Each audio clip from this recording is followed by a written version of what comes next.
The time right now is 9:48. I'm just going over the stuff that's in this surgery kit. It's pretty much the same stuff that I had last time back in December. I drank this drink and then I wipe my body down with this stuff, front and back, arms, legs, everything. Everything but my face. I drink this drink 2 hours before my procedure. It has to be drank within 15 minutes. So I'm gonna put this in the refrigerator so it doesn't taste as bad. So these are my things that I'm gonna pack and put inside of my hospital bag.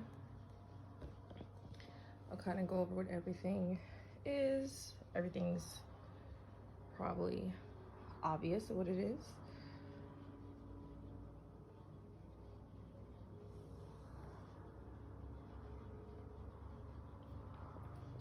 So I don't know if I'm gonna stay overnight or not, but just in case I do, I just want to be prepared because last time I did pack a bag, but I don't know, it just like wasn't as intense. I don't know, but so I brought magazines to read while I'm recovering, or if I end up staying overnight or something like that.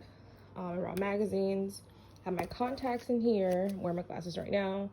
I have a fresh pair of contacts in here, contact solution, and I actually got this last time when I was in there, and it literally has everything in here. It has mouthwash, toothbrush, has hand sanitizer, earplugs, it has chapstick, lotion, like literally everything is in here. A mask for your face to like a sleeping mask.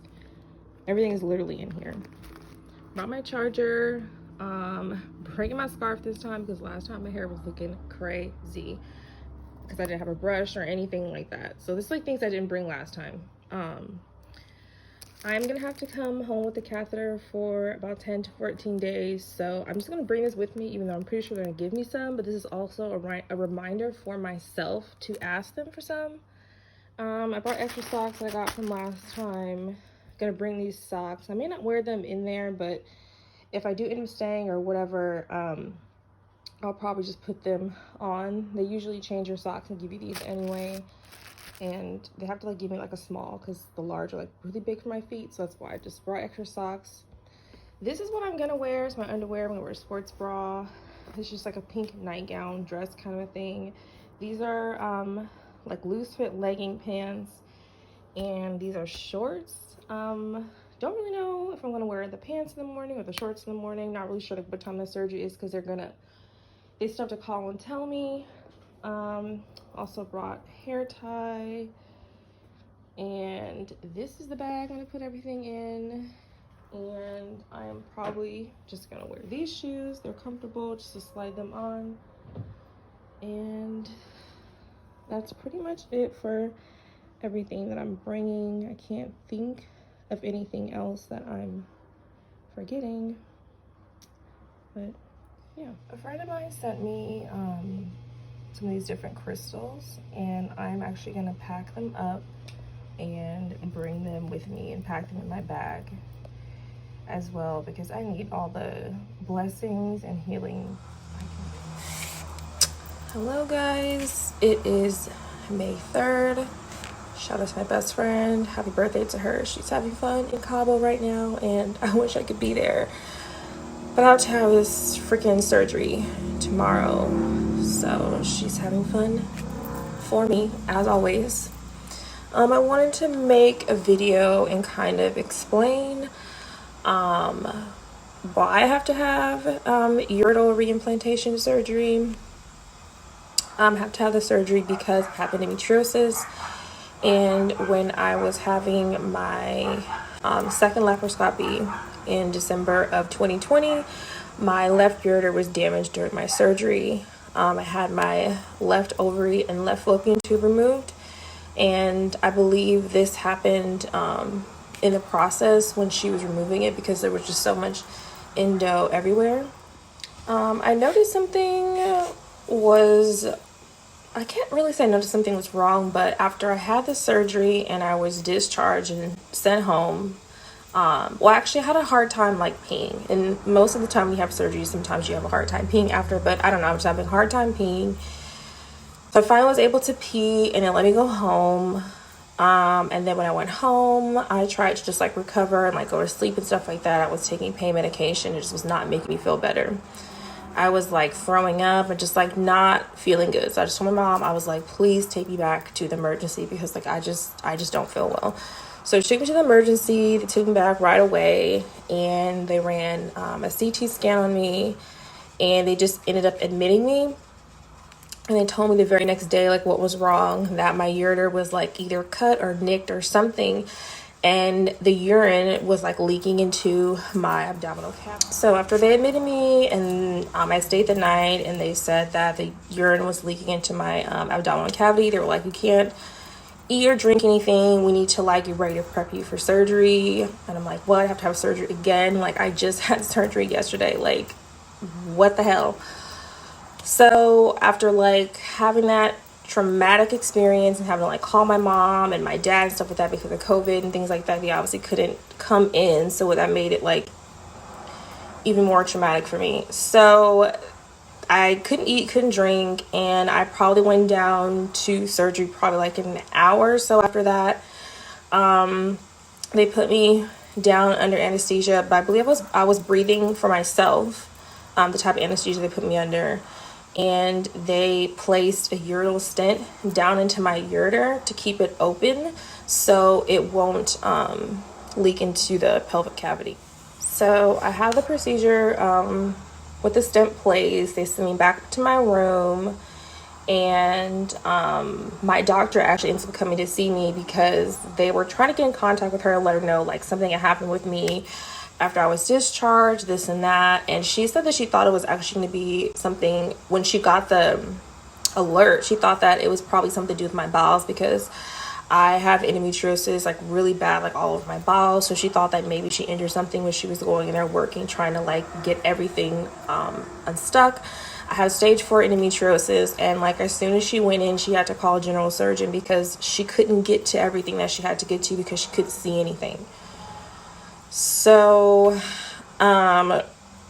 with that being said, I go back upstairs for recovery. She comes and sees me. We talk about everything that's going on. So she leaves, and I actually end up staying in the hospital for a total of 4, almost 5 days. Like I didn't go home until like that night, like 4 days later the night. I literally didn't go home until like a few days before Christmas, because all this happened like literally like the surgery was December 18th. So 4 days after that, and I even actually went back to her and saw her Christmas Eve. But anyways, so I was to wear the urinal stent for 6 weeks. Wore the stent for 6 weeks, and then when they removed the stent, which is done in an it's like an outpatient procedure, you're awake, and they literally just go in with a camera in your urethra and they pull the stent out. And so uncomfortable, so painful. So after 6 weeks of wearing the stent, I get the stent removed, and like I go home, and like not maybe like that same night, but like the next night after that, I had the worst pain in my back and my kidney. It was like at a 10. The next night it happened again, and I was like, okay, like I'm gonna try to take some pain medication. Like if the pain medication doesn't help, because I'm following the instructions on the thing that it says what to do, you know, like go to the emergency. So the pain medication kind of like, you know, subsided it down, but my kidney just still felt very swollen and just heavy and just like in a lot of pain. So he's like, let's get you, you know, ultrasound done in your kidney. So he does an ultrasound.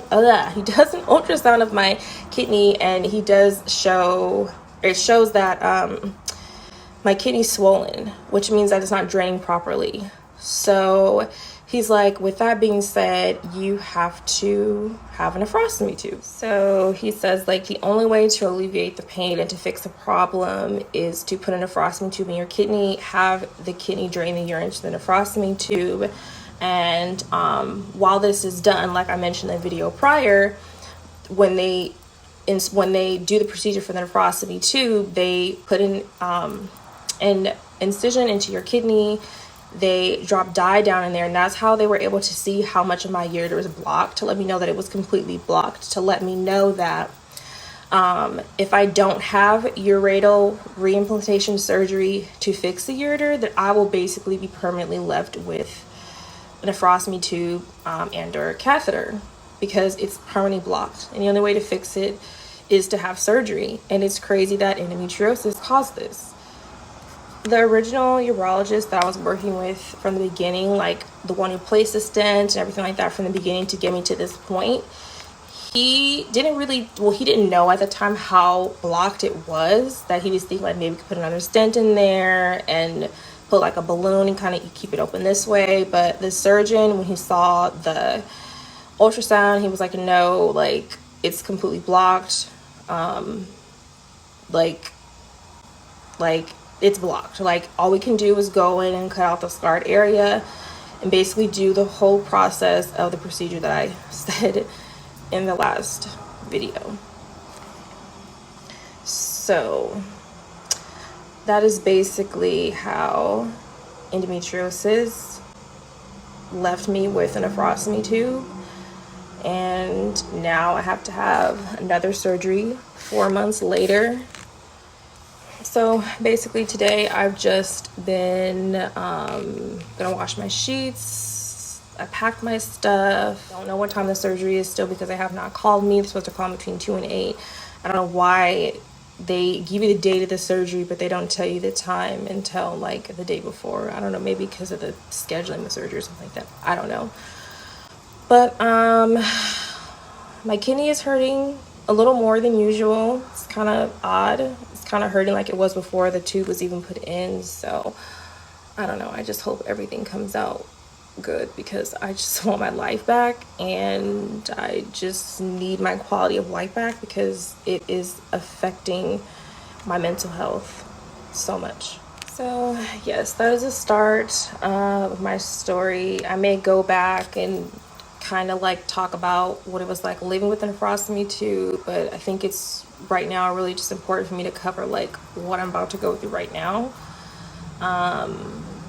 I will show you guys, this is what the nephrostomy tube looks like. It's in my back to my kidney, and it goes all the way down to my leg, and it drains there. So yes,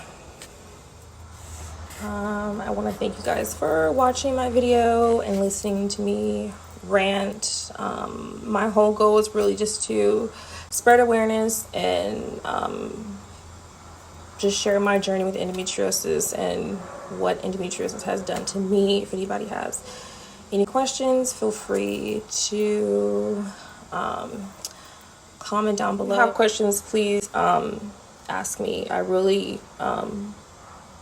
want to help anybody, because other accounts, stuff like that on Instagram, have helped me and have inspired me to share my story. So please, if you have questions, please do not hesitate to ask. Bye.